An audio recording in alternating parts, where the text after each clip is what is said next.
शरीर और संसार का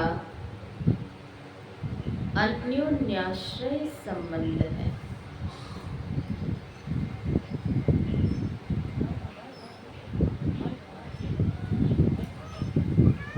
शरीर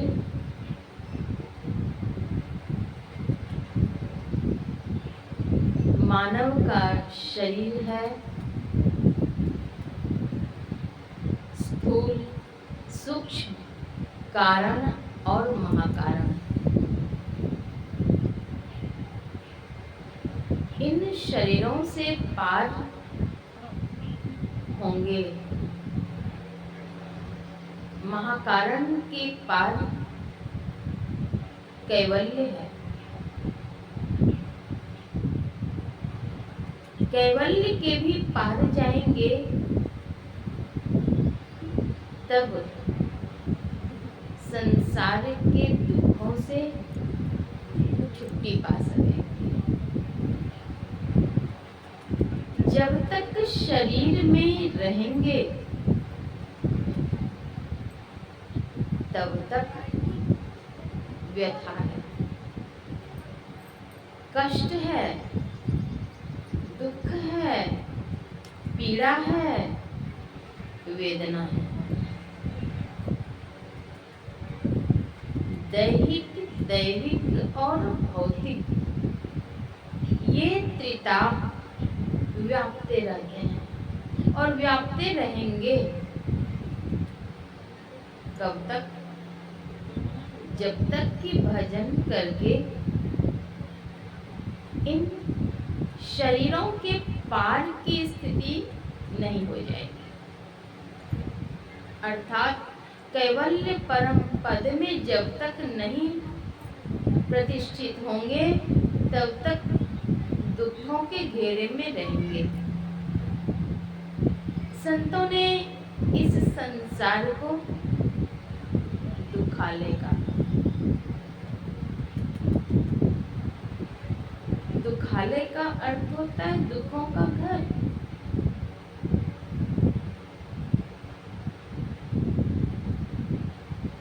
पुस्तकालय एक शब्द है।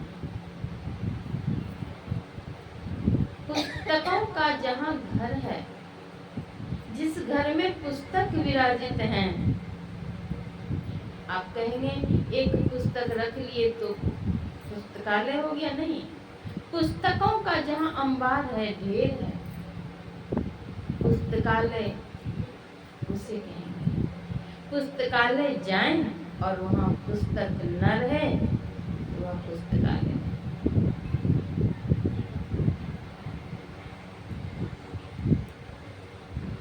पुस्तकालय में पुस्तक का मिलना स्वाभाविक है, पुस्तक उपलब्ध होना स्वाभाविक है। विद्यालय जाएंगे, वहाँ विद्या मिलती है।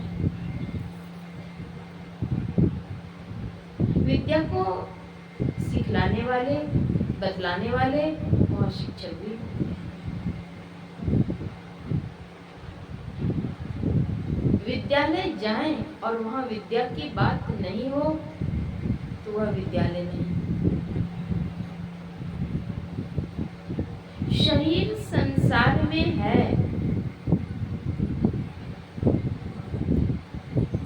संसार में हम विराज रहे हैं और चाहें कि दुख नहीं हो, संभव नहीं। शारीरिक दुख, मानसिक दुख, कई प्रकार के दुख हैं। उन दुखों से अगर हम छुट्टी पाना चाहते हैं, निवृत्ति पाना चाहते हैं, तो उसके लिए एकमात्र उपाय है भक्ति।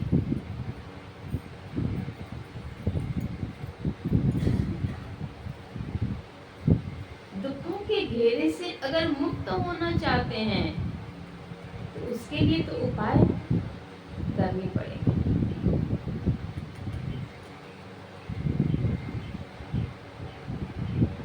शरीर नाशवान है, शरीर नश्वर है।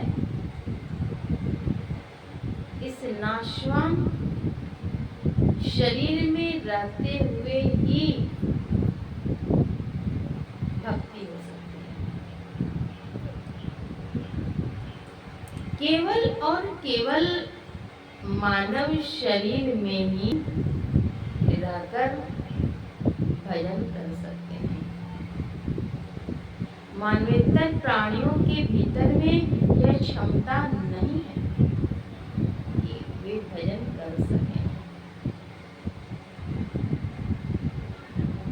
अरे मानव, आंख खोलो। संतों ने कहा, अरे मानव, आंख खोलो। आप कहेंगे हमारी आंखें खुली हुई है। आंखें क्या बंद है? बंद तो नहीं। अभी अज्ञानता की निद्रा में सोए हुए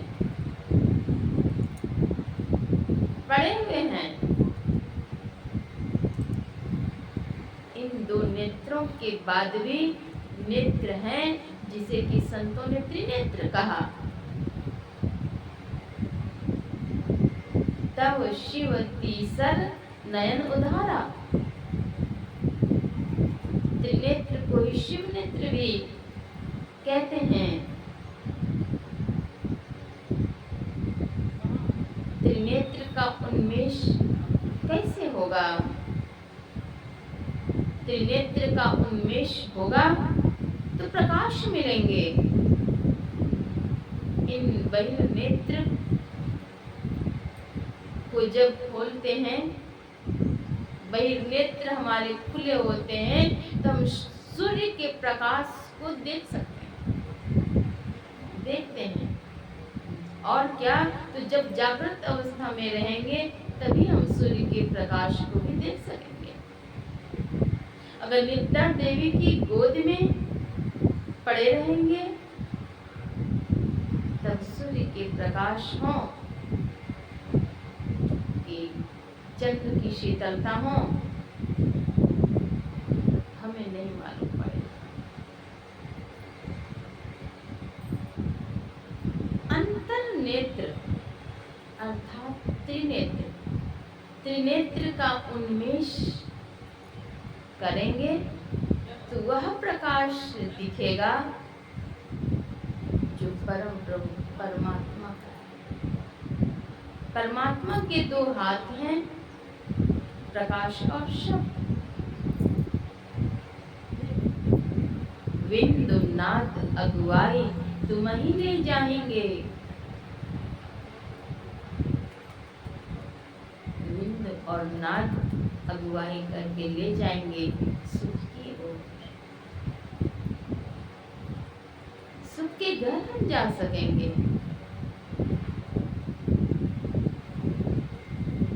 दुखों से निवृत्ति के लिए सत्संग करें।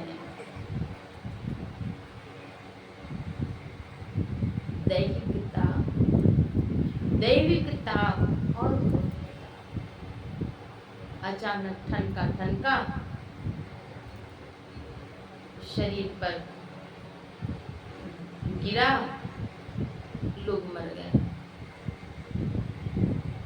दैविकता, बाढ़, भूकंप, महामारी दैविक आपदा है। दैविक आपदा से बच जाएंगे, लेकिन कैसे बचेंगे? तो संत सद्गुरु का चरण शरण ग्रहण करके संतों के उपदेश के मुताबिक अपने जीवन को चलाएंगे, तब दुखों से मुक्त हो सकेंगे। चाहे वो दैविक आपदाएं हों, दैहिक हों, भौतिक हों, तब बच सकेंगे। ऐसे में इसलिए कहते हैं, अरे मानव आंख खोलो। कब तक जगे हैं लेकिन अज्ञान रूपी रात्रि में सोए हैं।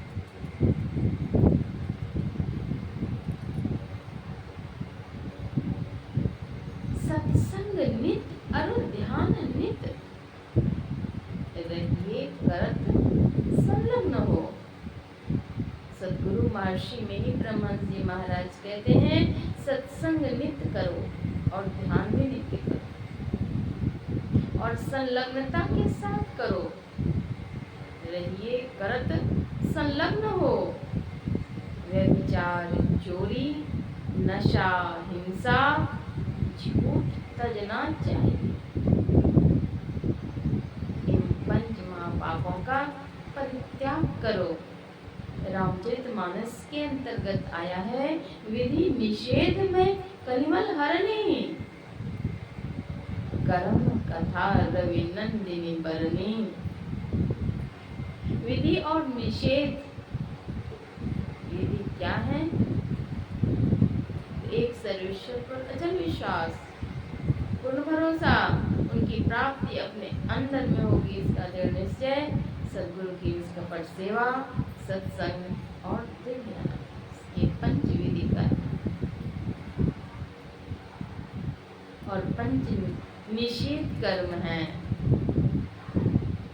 झूठ, चोरी, नशा, हिंसा और व्यभिचार। तो पंच निषेध कर्म और पंच विधि कर्मों को समझना आवश्यक है। सठ सुध रही सत्संगति पाई। सठ अर्थात दुष्ट, दुष्ट भी सुधर जाते हैं, शिष्ट बन जाते हैं साधु संतों की संगति को पाकर। उदाहरण स्वरूप रज होती है अर्थात धूल होता है। रज अर्थात धूल होती है। धूल का संग अगर पवन से हो जाए अर्थात हवा से हो जाए, वायु से हो जाए धूल का संग, तो वायु उसे उड़ा ले जाएगी ऊपर और उड़ा करके कहाँ लेके जाएगा? गगन चढ़ई रज पवन प्रसंगा।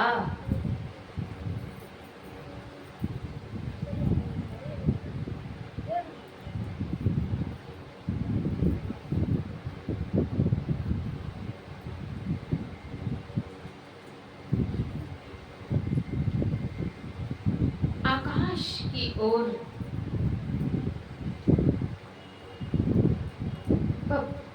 पवन लेकर के जाए, गगन गामिनी हो जाएगी।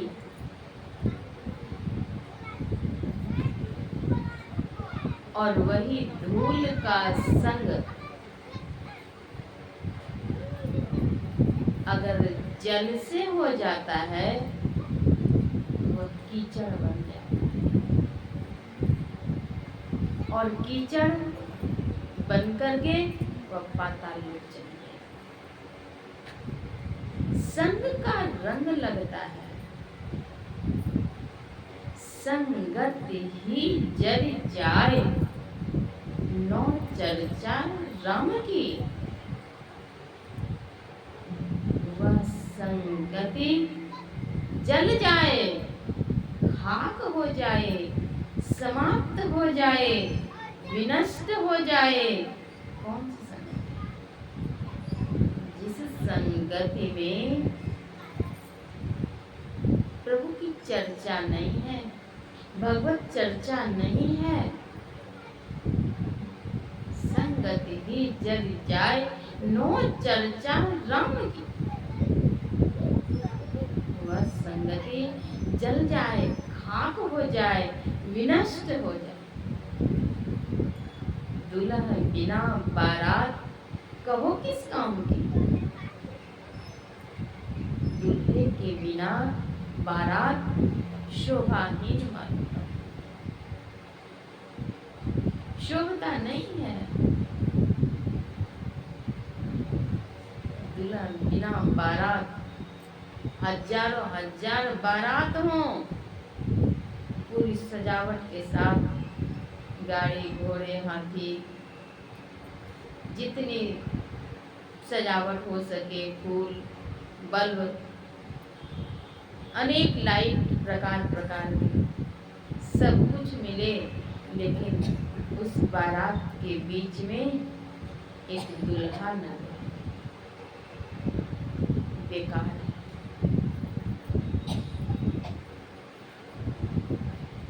दुल्हन बिना बारात कहो किस काम की। वह बारात किस काम का है, कोई काम नहीं। उस तरह से वह संग किस काम का, जिसमें कि भगवत चर्चा नहीं हो,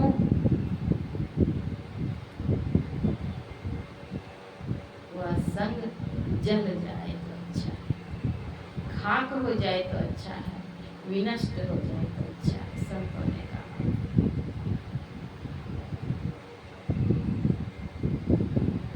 तात स्वर्ग अपवर्ग सुख, धैर्य तुला एक अंग, तूलन ताई सकल मिली, जो सुख लव सब। स्वर्ग और मोक्ष के सुख को तराजू के एक पन्ने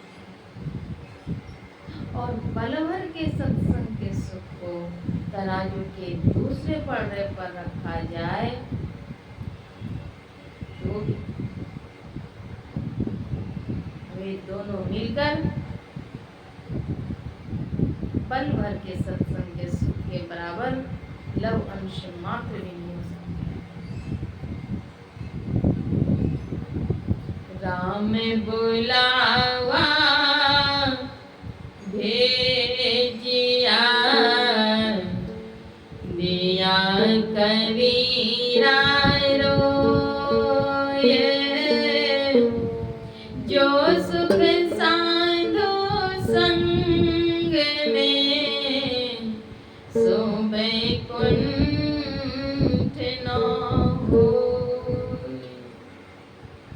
राम बुलाने के लिए भेजते हैं, राम बुलावा भेजिया तो संत कबीर साहब रो देते हैं। दिया कबीरा रोए क्यों, जो सुख साधु संतों की संगति में है वह बैकुंठ नहीं, सो बैकुंठ न हो।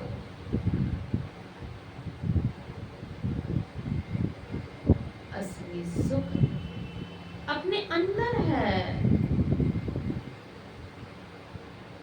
वो सुख स्थायी है, विनष्ट होने वाला नहीं है।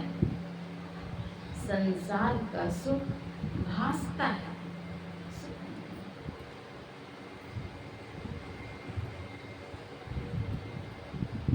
इसलिए संतों का संग करें। प्रथम भगति संतन कर संगा। रामचरितमानस के अंतर्गत आया कि पहली भक्ति साधु संतों की संगति है।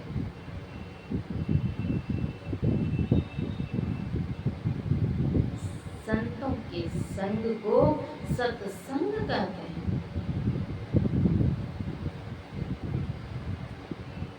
इसकी 3 श्रेणियां संतों ने बताई। तृतीय श्रेणी के सत्संग है संत वाणी का संग। संतों की वाणी का संग करें।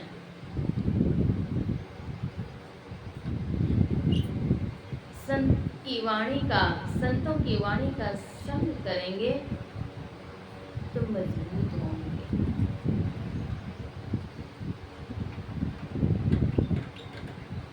जैसे कि भव्य भवन को बनाने के लिए नींव का मजबूतीकरण आवश्यक है।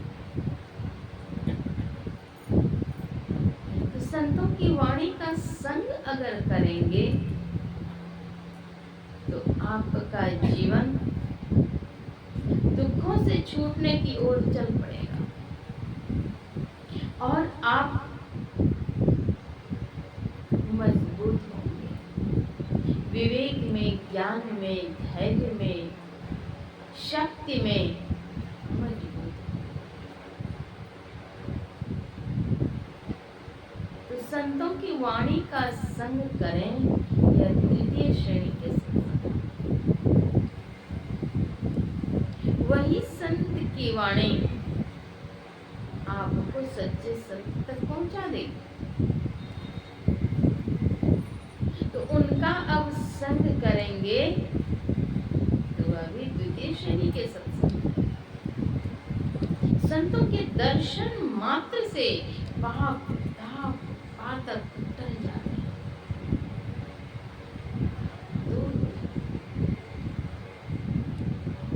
दर्शन, उनके दर्शन का कितना बड़ा प्रभाव होता है। जा दिन संत पाहुने आवत, तीरथ कोटि अनान करे फल, दर्शन ही ते पावत जान दिन। जिस दिन संत पाहुन आते हैं, तीरथ कोटि तीरथ के स्नान का फल तुरंत ही मिल जाता। तीरथ कोटि अनान करें फल, दर्शन ही ते पावत, दर्शन मात्र से। तो संतों के संग को सत्संग कहते हैं। संत जो कुछ बतलाएंगे, कुछ क्रिया बतलाएंगे, वह क्रिया आप करेंगे, करके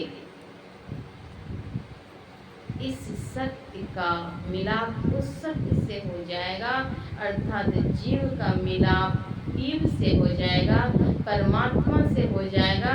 यह उत्कृष्ट कोटि के सत्संग है और प्रथम श्रेणी के सत्संग है। लेकिन इसकी जानकारी आपको संत सद्गुरु के पास ही मिलेगी। अंदर तेरे भरा खजाना, चाबी सतगुरु पास सखी। अंदर तेरे भरा खजाना, आपके अंदर में खजाना भरा हुआ, लेकिन उसकी चाबी सतगुरु के पास है। मान लीजिए आपके अलमारी में बहुत धन है, प्रचुर मात्रा में, लेकिन उसकी चाबी आपके पास है, आपने किसी को चाबी नहीं दी है, तो कोई भी आपका धन नहीं निकाल सकता। संसार का धन तो चोर भी ताला तोड़ करके चुरा सकता है, लेकिन वह धन जो परमात्मा रूपी धन है, भक्ति रूपी धन है, उस धन को कोई चोर नहीं चुरा सकता, कोई आग उसे जला नहीं सकती, उस धन में कोई कीड़े नहीं लग सकते। परमात्मा रूपी धन में कोई कीड़े नहीं लग सकते। अंदर तेरे भरा खजाना, वह सुख का खजाना, परमात्मा रूपी धन का खजाना आपके भीतर।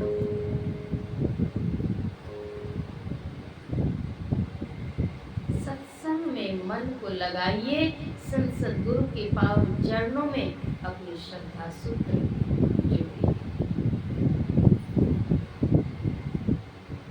नित्य प्रति दर्शन साधके, नित्य प्रति दर्शन साधके, और साधुन के संग, तुलसी का ही वियोग ते लागा हरि रंग। कभी कभी ऐसा भी होता है कि साधु संतों के संग को पाकर के भी फिर प्रभाव नहीं पड़ता। क्यों? कारण क्या है? नित्य प्रति दर्शन साधु के कर रहे हैं और उनके संग भी कर रहे हैं, लेकिन संग का रंग नहीं। क्यों? कारण क्या है? उत्तर में संत तुलसी साहब कहते हैं, मन तो रमे संसार में, तन साधुन के संग, तुलसी आई वियोग दे, नहीं लागा हरि रंग। मन तो रमता है संसार में और तन से साधु का संग है। इसी वियोग के कारण, इसी भी लगाव के कारण साधु संतों का के संग का जो लाभ मिलना चाहिए वह नहीं मिल पाता है। तुलसी या ही वियोग, इसी वियोग के कारण वह रंग नहीं। मार्जन फाला देखी तत्काला,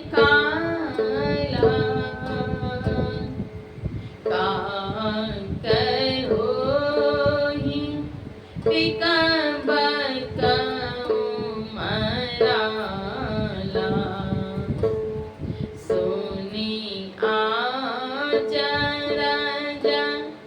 कराए जनि कोई, सत्संगति महिमा नंदोई। कौवा कोयल हो जाता है और बगुला हंस हो जाता है, अर्थात कटुवादी मृदुभाषी हो जाता है संतों के संग से। कौवा कोयल हो जाता है, बगुला हंस। पारस अरु संत में यही अंतरो जान, वह लोहा पारस करे, वह कर ले आप समान। पारस और संत में यही अंतर है कि लोहा सोना में परिवर्तित कर देता है और संत अपने समान बना